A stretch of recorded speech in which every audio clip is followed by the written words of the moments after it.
Alors, après avoir parlé de change management, maintenant on va rentrer vraiment dans, dans le cerveau, on va rentrer dans les sciences cognitives avec une approche d'une des personnes les plus pointues sur cette question aujourd'hui. Je pense que tu vas te représenter aussi entre recherche et entreprise, puisque on a avec Didasque une articulation entre les fruits de la recherche et la mise en pratique au service du plus grand nombre pour développer des ressources, des dispositifs de formation en bénéficiant des expérimentations des laboratoires. Et on a là la personne vraiment qui va pouvoir répondre à vos questions, préparer vos questions. Et il y a à peu près 10 minutes de questions qui sont possibles à la fin, donc profitez-en. Et sinon, le stand Didas qui sera juste à côté. Merci beaucoup Yannick. Bien, bonjour à tous. Merci d'être là aussi nombreux pour m'écouter. Donc pour me présenter rapidement, je m'appelle Sun, je suis chercheur. Je fais mes travaux de recherche à l'École normale supérieure sur les questions à la base contexte éducatif et inégalité scolaire, inégalité face à l'apprentissage, en économie, en sciences sociales, et puis je me suis élargi aux sciences cognitives sur les années récentes. J'ai fondé Didasque il y a 5 ans dans l'objectif d'aider les entreprises et les organisations à mieux tirer profit des résultats de la recherche scientifique dans les mises en pratique concrètes qu'ils peuvent faire dans leur dispositif de formation. Je vais essayer de vous parler un peu là et vous éclaircir un petit peu sur ce que sont ces sciences cognitives. On en entend beaucoup parler, il y a un petit effet de mode autour de ça, et on se trompe un peu parfois sur leur nature, ce sur quoi elles peuvent vraiment nous aider ou pas. Et je pense que c'est important de remettre un peu les idées au clair dessus, parce que les idées fausses sur ce sujet sont particulièrement néfastes. Je vais essayer de tenir en 20 minutes pour avoir du temps pour les échanges, mais étant très bavard, je vais peut-être pas y arriver. Donc ça serait bien que la personne qui s'occupe du timer l'active, parce que sinon je peux rester là longtemps. Merci. Alors, quand je vous dis sciences cognitives, vous vous représentez souvent ça, ou en tout cas c'est souvent ce genre de choses qu'on va voir dans les photos, les images, les médias. C'est le genre d'image qu'on diffuse beaucoup, parce que d'ailleurs vous avez peut-être remarqué que quand je dis sciences cognitives, je ne dis pas neurosciences, ce qui a peut-être marqué certains d'entre vous. Or c'est souvent le mot qu'on entend beaucoup ces derniers temps. Ce qu'il faut que vous sachiez, c'est que les neurosciences, en fait, ne sont qu'un petit bout de ce qu'on appelle les sciences cognitives, de manière plus large, qui est tout un champ thématique qui regroupe des tas de disciplines différentes, qui vont toutes s'intéresser d'une manière ou d'une autre au fonctionnement de la pensée humaine. Dans le fonctionnement de la pensée, vous avez plein de fonctions, hein. Vous avez le langage, vous avez la perception, vous avez les émotions, vous avez toutes ces choses-là. L'apprentissage n'est que l'un des sujets, évidemment, qui est étudié par les sciences cognitives. Et après, en termes d'approche disciplinaire, ça va regrouper des tas de disciplines différentes. Ça va regrouper la philosophie, ça va regrouper la linguistique quand on parle du langage, ça va regrouper la biologie. Et en fait, les neurosciences ne sont que le versant biologique des sciences cognitives, qui vont essayer de comprendre à travers des analyses du cerveau en tant qu'organe biologique, qu'est-ce qu'on peut comprendre du fonctionnement de la pensée. Mais après, vous avez d'autres choses, et notamment, en ce qui concerne le sujet de l'apprentissage et des mécanismes impliqués dans l'apprentissage, les neurosciences jouent en fait, contrairement à ce qu'on pense, un rôle assez faible. Ce qui donne en fait énormément de recommandations concrètes et pratiques aujourd'hui pour les acteurs de terrain dans la formation, c'est beaucoup plus la psychologie. Alors on n'en parle pas parce que si je vous parle de psychologie, c'est ça que je vais vous montrer, qui est beaucoup moins sexy, beaucoup moins visuel. Mais c'est la réalité de ce qu'est la recherche en fait et de ce qui a le plus d'apport aujourd'hui pour des acteurs comme vous. Qu'est-ce qu'on fait en fait en psychologie cognitive? On ne met pas des électrodes dans la tête des gens, on n'essaie pas de mesurer des formes d'activité. Ce qu'on fait en fait tout simplement, c'est qu'on va essayer d'évaluer de manière rigoureuse l'efficacité relative de pratiques de formation. Tous les uns les autres, quand on forme, quand on enseigne, quand on transmet quelque chose à quelqu'un, en fait on fait des tas de choix de manière implicite, sur la manière dont on va expliquer les choses, dans les supports qu'on va utiliser. Tout ça, on le fait de manière très intuitive. On a tous nos opinions sur ce qui marche mieux, ce qui marche pas, en fonction de ce qu'on a vécu nous, en fonction de ce qu'on voit. Mais en réalité, c'est très difficile de savoir de manière rigoureuse qu'est-ce qui marche le mieux dans un contexte donné avec des apprenants donnés tant qu'on ne l'évalue pas de manière rigoureuse. Et c'est ce que font ces travaux de recherche avec des protocoles que vous connaissez en fait sûrement parce que c'est les protocoles qui ressemblent à ce qu'on fait en médecine. Tout simplement, on se dit, je vais vous donner un exemple ici. en fait, on va prendre différentes pratiques. On va se demander dans un contexte donné, est-ce que ça marche mieux de transmettre par de la vidéo, par un cours normal ou par des exercices d'application. Et donc, pour savoir si ça marche mieux, on va prendre 300 personnes, on va tirer au sort 3 groupes. Un des groupes va apprendre de la première manière, le second groupe d'une deuxième manière, le troisième groupe de la troisième manière.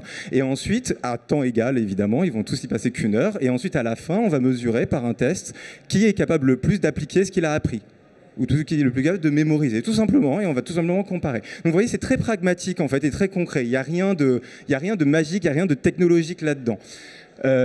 Pour vous montrer une étude, j'aime bien montrer celle-là parce qu'elle est assez emblématique et elle a été assez structurante dans le monde de la recherche. C'est une publication qui est sortie dans la prestigieuse revue Nature en 2011, Science, excusez-moi.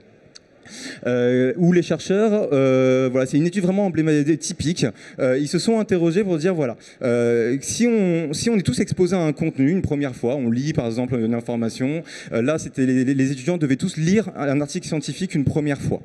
Et ensuite, la question qui se posait, c'est quelle est la meilleure manière de retravailler dessus, de le réviser d'une certaine manière, si j'ai envie de bien retenir les choses et d'être capable de mieux les appliquer.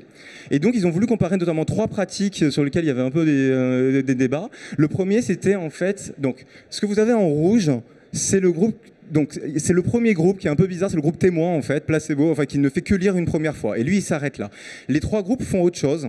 Le groupe en jaune, c'est un groupe à qui on demande de relire le texte durant le temps imparti. C'est en fait le réflexe le plus spontané qu'on a tous. Si vous regardez une vidéo et que vous voulez la retenir, votre réflexe, ça va être de vous revisionner la vidéo. C'est à peu près sûr. Généralement, c'est ça que les gens font assez spontanément. Le deuxième groupe en bleu, le troisième, pardon, c'est un groupe à qui on a demandé de travailler de manière plus active en élaborant une carte mentale. Donc, ils relisent l'article, mais ils élaborent une carte mentale pour essayer de se représenter visuellement les informations dans l'idée, si vous voulez, donc ça, on voit bien qu'il y a beaucoup de formateurs qui mettent ça en place, dans l'idée évidemment qu'en essayant d'avoir cette réflexion plus active sur le contenu, je vais mieux me l'approprier. Et le dernier groupe, ils se sont dit on fait quelque chose de différent, et on leur retire le texte et on leur demande d'essayer de restituer de mémoire qu'est-ce qu'ils ont compris du texte sur une feuille blanche, tout simplement. Et après, une fois qu'ils ont fait ça, ils peuvent reprendre le texte et comparer par rapport à ce qu'ils avaient écrit. Et ensuite, on compare les résultats. Et donc, le résultat notamment assez surprenant. Donc, évidemment, en jaune, vous voyez que tous les groupes sont au-dessus du premier groupe, ce qui est quand même rassurant. Mais ce que vous voyez, ce qui a beaucoup surpris les chercheurs, c'est que le groupe en bleu que vous voyez est un groupe ne réussit pas mieux que le groupe qui a simplement dû relire. C'est vrai que le fait d'avoir travaillé de manière active sur le contenu n'a pas amélioré vraisemblablement la capacité à résoudre des problèmes à partir des informations. Ce qui était très étonnant parce que les chercheurs s'attendaient vraiment à trouver un effet positif. En revanche, le groupe qui a le meilleur effet, c'est le dernier. C'est le groupe à qui on a demandé de restituer de mémoire. Donc ça, je vais revenir dessus très rapidement tout à l'heure. C'est l'un des résultats aujourd'hui les plus robustes de la recherche. L'idée que l'une des méthodes les plus efficaces pour apprendre est d'essayer par soi-même de mobiliser les informations sans aide, d'éventuellement se tromper, de recevoir des feedbacks pour réussir à se réajuster. Voilà, ça, on sait qu'aujourd'hui, c'est vraiment très très robuste. Ce que je voulais vous montrer par ça, c'est que ce qu'on fait en fait avec ce à quoi sert la recherche finalement, c'est vraiment à mesurer l'efficacité relative au sens de, à temps donné, si je ne sais pas a priori quoi faire avec mes apprenants, si je veux être le plus efficace, qu'est-ce qui a priori a le plus de chances de fonctionner.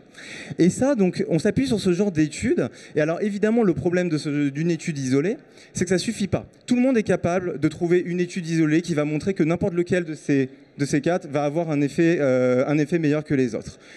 Ce qu'on fait dans le monde de la recherche, c'est qu'à partir d'une étude comme celle-là, on va répliquer le résultat. Et on va essayer de le répliquer aussi dans des contextes différents. Parce que vous pourriez me dire, oui, mais là, peut-être que ce résultat, on le trouve parce que c'était un travail sur des informations scientifiques pour des étudiants qui avaient à peu près 21-22 ans. Est-ce que vraiment on est sûr que ça peut marcher avec des adultes, sur des sujets différents, sur des compétences métiers, etc. Et donc ça, la recherche y répond en essayant de reproduire le résultat, mais en changeant. D'autres chercheurs vont le reproduire en utilisant en faisant l'étude avec des apprenants plus âgés sur d'autres sujets. Et on va multiplier comme ça des dizaines, des centaines de fois. Et ce qui va se passer, c'est qu'on va pouvoir trouver différentes choses. Des fois, et en fait c'est ça qui va se passer la plupart du temps, on trouve des effets complètement différents à chaque fois qu'on change. Typiquement, le résultat que vous voyez sur la carte mentale, qui peut paraître déprimant pour ceux qui l'utilisent, il n'est pas si déprimant que ça. En fait, ça dépend vraiment beaucoup du contexte. Ce qu'on voit, c'est qu'en moyenne, dans les études, on ne trouve pas d'effet, mais parce que certaines trouvent des effets positifs, d'autres trouvent même des effets négatifs, d'autres ne trouvent aucun effet. Et donc, ça a l'air de dépendre de pas mal de choses. mais en tout cas, on va dire que l'effet n'est pas robuste. C'est-à-dire qu'a priori, si vous ne savez pas quoi faire, si vous mettez ça en place, vous avez une chance que ça marche bien et que ça marche mieux. Hein. Ça ne veut pas dire que ça ne va pas marcher. Mais il y a aussi de fortes chances que ça ne soit pas meilleur que de mettre en place une pédagogie tout simplement traditionnelle. En revanche, parfois, et alors c'est assez rare en réalité, vous allez avoir des effets qui vont être robustes et qui vont atteindre ce qu'on appelle des niveaux de preuve suffisamment élevés. Pourquoi ? Parce que quand on les aura répliqués 500 fois, d'accord, dans des tas de contextes différents, avec des étudiants d'âge différents, 95% du temps, on va retrouver l'effet. Et c'est exactement le cas de la barre en verte, c'est-à-dire l'effet qu'on appelle le testing effect est un effet extrêmement robuste, et c'est pour ça que les chercheurs se permettent de le transmettre aujourd'hui au grand public, c'est qu'on a un niveau de confiance en ce résultat qui a été élevé pour vous dire, a priori, si vous voulez être efficace, et que vous voulez faire confiance en tout cas à ce genre d'approche, utilisez plutôt cette méthode. Si votre préoccupation, c'est d'avoir un impact sur les apprentissages. Ce n'est pas tout le temps le cas d'ailleurs, vous pourriez avoir envie de mobiliser d'autres raisons pour innover, etc. Mais en tout cas, si la préoccupation, c'est l'efficacité et l'impact, c'est ce genre de choses sur lesquelles la recherche va pouvoir vous aider. Un point quand même sur les dimensions de l'apprentissage sur lesquelles les sciences cognitives et la recherche aujourd'hui a un discours. Parce que quand je vous dis être efficace, ça peut vouloir dire beaucoup de choses. Et notamment, est-ce que je parle d'être efficace au sens de motiver les apprenants ? Est-ce que je dis d'être efficace au sens de les rendre capables d'appliquer ce qu'ils ont appris ? Tout ça veut dire des choses un peu différentes. En fait, il y a trois grands... Je vais malheureusement pas avoir le temps de décrire les résultats principaux. Mais aujourd'hui, si on regarde les résultats principaux de la recherche, ceux sur lesquels, en tout cas, les pratiques qui ont été évaluées par la recherche scientifique comme ayant un impact vraiment solide sur les apprentissages, il n'y en a pas tant que ça. Et en tout cas, ils se regroupent autour de, je dirais, trois grands thèmes. Moi, j'aime bien cette présentation pour essayer de bien comprendre les différents sujets. Et pour ça, il faut donc c'est ce qui correspond un peu à trois grands processus impliqués dans l'apprentissage. Le premier, c'est celui que je regroupe autour de ce que j'appelle l'apprentissage initial, parce que c'est pas simple de le nommer. C'est tout ce qui va faire que vous allez passer de l'étape dans laquelle vous ne savez pas faire quelque chose à l'étape où vous savez la faire, mais potentiellement lentement. Souvent, c'est ce qui se passe quand on vient d'apprendre quelque chose. On est capable de le faire, mais on a besoin de se concentrer, on a besoin de réfléchir activement. On peut le faire aussi bien qu'un expert, sauf que ça nous prend plus de temps. Et donc la courbe en bleu que vous voyez, elle représente le fait que durant cette phase, vous montez en ce que j'appelle la pertinence de vos actes, de vos actions, de vos choix, de vos décisions. J'aurais aussi pu mettre une autre métrique qui aurait été le nombre d'erreurs que je fais. Et à ce moment-là, vous auriez vu la courbe décroître. D'accord, durant ce passage-là, si vous voulez une autre manière de le présenter. Et ensuite, il y a un deuxième processus en jeu sur le plan cognitif qui arrive généralement dans un second temps si tout se passe bien, qui est la phase de ce que j'appelle l'automatisation. L'automatisation, c'est quoi ? C'est la phase c'est ce qui va me faire passer de la phase dans laquelle je fais les choses correctement mais lentement. Ça a disparu. Excusez-moi, ça a disparu. Merci. À la phase dans laquelle je fais les choses non seulement correctement, mais automatiquement. C'est-à-dire qu'en fait, je vais grimper, c'est la courbe en vert cette fois-ci qu'il faut regarder, je monte en rapidité d'exécution. C'est quelque chose de très différent. C'est-à-dire que mobiliser cette compétence, faire ses choix, prendre ses décisions, va de plus en plus vite, jusqu'au stade où je vais le faire automatiquement et même je ne vais même plus avoir conscience de ce que je fais. C'est d'ailleurs souvent paradoxalement là où ça devient le plus dur de transmettre et de réexpliquer, parce qu'en fait, on fait les choses tellement inconsciemment qu'on ne se rend plus compte de pourquoi on les fait. Et donc, c'est important de voir ces deux choses différemment parce que ce sont des dimensions qui relèvent de choses très différentes sur le plan cognitif et les pratiques qui vont vous permettre de grimper sur la première courbe ne sont pas du tout les mêmes pratiques qui vont vous permettre de grimper sur la deuxième courbe, en réalité. Typiquement, sur la première courbe, je présenterai le troisième axe après. Sur la première courbe, ce qui va énormément compter aujourd'hui, alors j'ai pas le temps de tous vous les lister, mais en gros, je les résume, il y a à peu près 4 pratiques.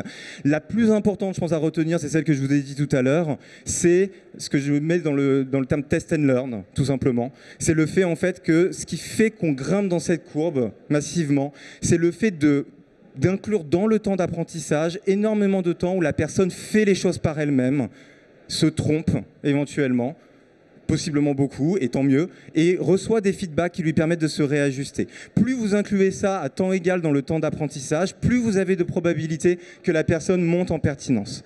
Pourquoi ? Parce que sur le plan cognitif, on est soumis tous à quelque chose que les chercheurs appellent l'illusion de maîtrise. C'est-à-dire que quand vous expliquez quelque chose à quelqu'un, ça lui donne l'impression de comprendre et l'impression d'être capable d'appliquer. Or, le jour où il se retrouve en situation de devoir soit le réexpliquer, soit essayer de l'appliquer, il se rend compte qu'il n'en est pas capable. C'est un biais qu'on appelle le biais de familiarité. Et en fait, le fait d'essayer par soi-même casse l'illusion de maîtrise, évidemment, parce que vous vous rendez compte de ce que vous savez vraiment faire ou pas, et le feedback vous permet de réajuster vos représentations mentales. Il y a d'autres choses, notamment, je vais juste citer le deuxième parce qu'il est vraiment important aussi, on en parle trop peu, c'est la problématique de la charge mentale. En fait, toute cette phase, c'est une phase où l'apprentissage est conscient. S'il est conscient, ça veut dire, donc les chercheurs en fait disent à ce moment-là que ça passe par ce qu'on appelle la mémoire de travail. C'est comme en informatique, vous avez la mémoire à long terme, qui est la mémoire où vous stockez tout, vous pouvez stocker une infinité de choses, et la mémoire à court terme qui traite les informations en direct quand vous êtes en train de réfléchir dessus. Et cette mémoire, elle a une capacité qui pour tout le monde est en fait très limitée.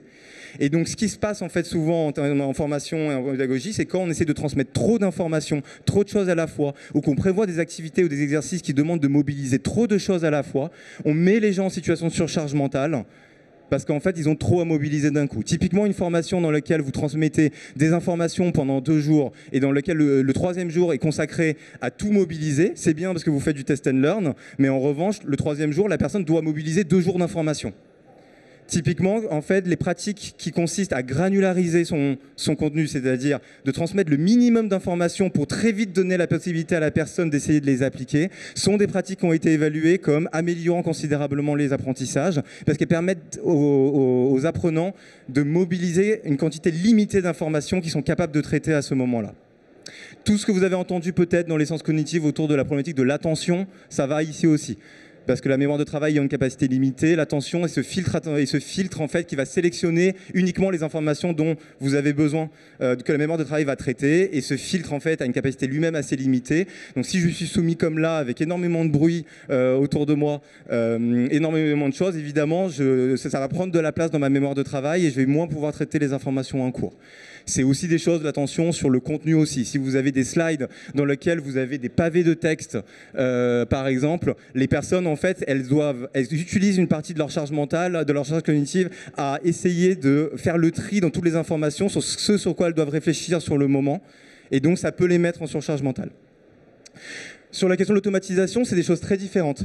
Par exemple, en gros, il y a une chose à retenir sur la question de l'automatisation, ce qui va faire que les choses vont se transformer en des réflexes, c'est le fait de permettre aux gens en fait, de faire des efforts répétés de récupération en mémoire. Alors c'est souvent quelque chose que dans une formation en temps court on a du mal à faire, mais ce que ça veut dire c'est que si vous séparez l'apprentissage en des temps espacés où à chaque fois la personne doit faire l'effort de se remémorer ce qu'elle avait fait la fois d'avant, ça va améliorer l'apprentissage parce que cet effort de récupération va créer en fait ce qu'on appelle des chemins d'accès en mémoire que le cerveau va pouvoir réemprunter par lui-même automatiquement le moment où il en aura besoin.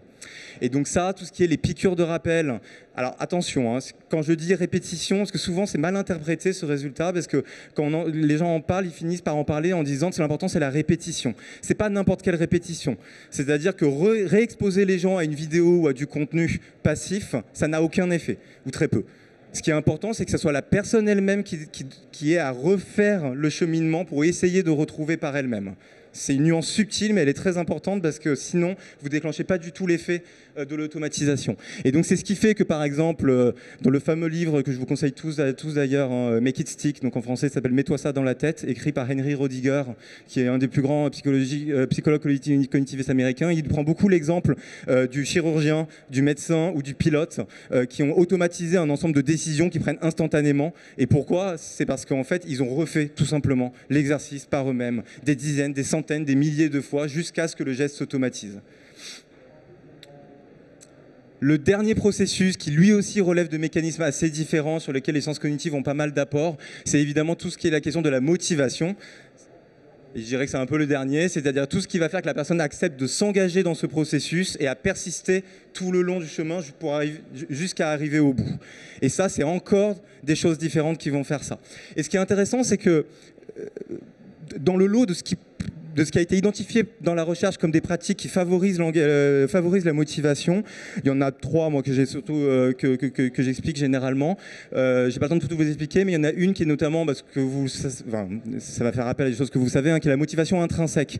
C'est-à-dire qu'on sait que tout ce que vous faites qui augmente la motivation intrinsèque à la formation, c'est-à-dire quand on dit motivation intrinsèque, c'est le fait que la personne va être motivée parce qu'elle va vraiment avoir envie d'apprendre le fond, où elle sent qu'elle a besoin d'apprendre ce fond-là, plutôt que des motivations extrinsèques qui sont que je dois apprendre pour avoir une bonne note, pour faire plaisir à mon manager ou pour gagner des points dans un système de gamification, par exemple. Tout ça, c'est des systèmes de motivation intrinsèque dont on sait aujourd'hui qu'ils sont beaucoup moins efficaces que tout ce qui permet, enfin, à temps égal en tout cas, de favoriser la motivation intrinsèque. Et typiquement, c'est ce pourquoi, par exemple, la pédagogie par projet, que beaucoup d'entre vous emploient peut-être, a des effets positifs en termes de motivation, parce que tout simplement, elle donne du sens à ce qu'on est en train d'apprendre, parce que vous comprenez par le projet ce à quoi vous sert ce que vous êtes en train d'apprendre.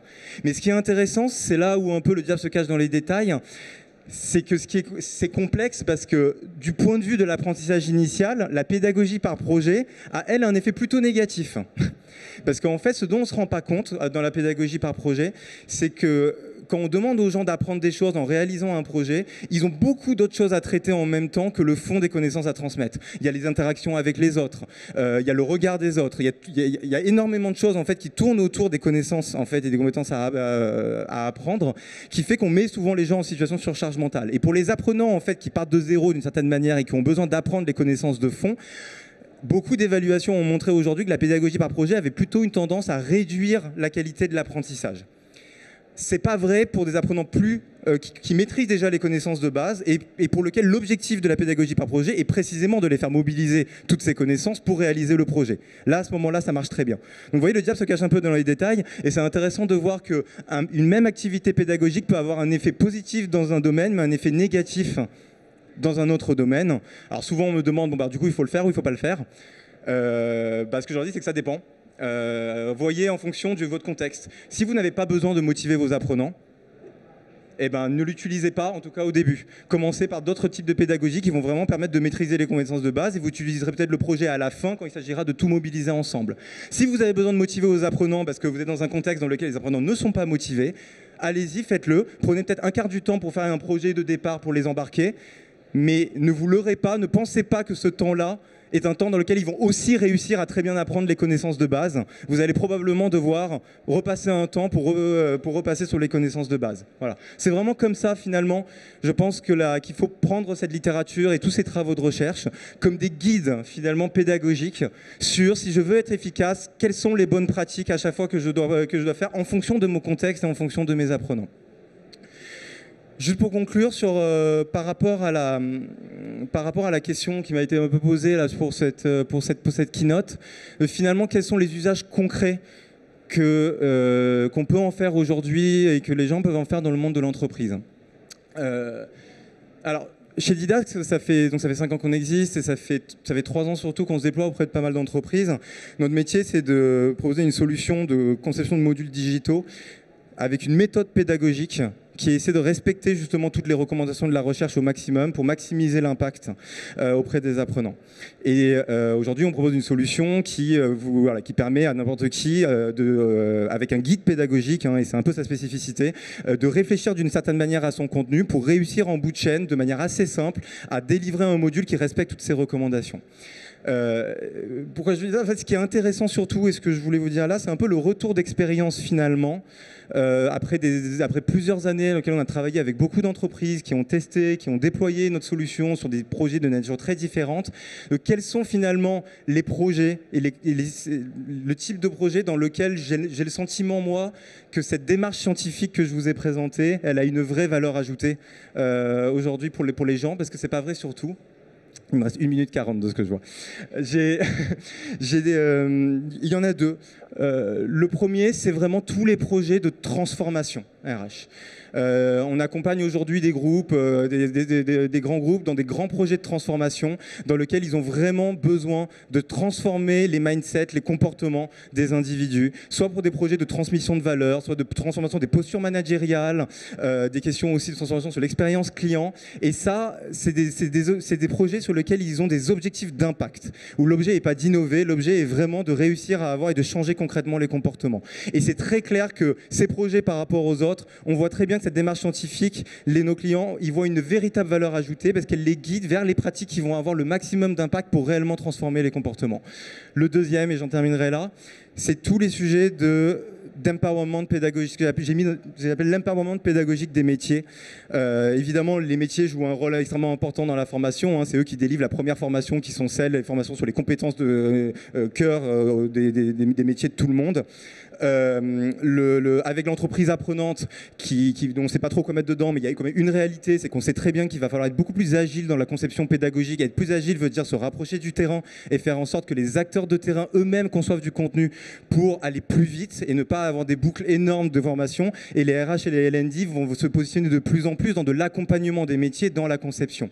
Et là se pose une véritable question qui est que les métiers, et on le voit là chez nos clients qui le déploient, ils voient une vraie valeur ajoutée à cette démarche scientifique, tout simplement parce que ce sont des gens qui ont un vrai besoin d'efficacité. Leur problématique, c'est qu'ils ont des problèmes de compétences sur leur terrain, de leurs collaborateurs. Et donc ce qu'ils veulent, c'est que quand ils prennent du temps à faire quelque chose, que ça ait un impact en termes de pratique métier sur le terrain. Ils ont peu de temps. C'est pas leur métier de faire de la pédagogie, de la formation normalement. On leur demande de le faire de plus en plus. Donc cette notion de dire à temps égal, quelle est la meilleure pratique si je veux vraiment être efficace pour ne pas faire perdre de temps à mes apprenants et ne pas perdre de temps moi-même, tout en ayant un impact maximum, c'est quelque chose qui les intéresse beaucoup. Et donc je pense que c'est vraiment là sur lequel il faut essayer de positionner cette démarche scientifique, parce qu'on ne pourra pas la mettre partout si vous en avez besoin. C'est à la fois ces projets de transformation d'une part, et à la fois accompagner les acteurs de terrain à être capables par eux-mêmes de produire des dispositifs pédagogiques qui ont un maximum d'impact. Voilà, je vous remercie.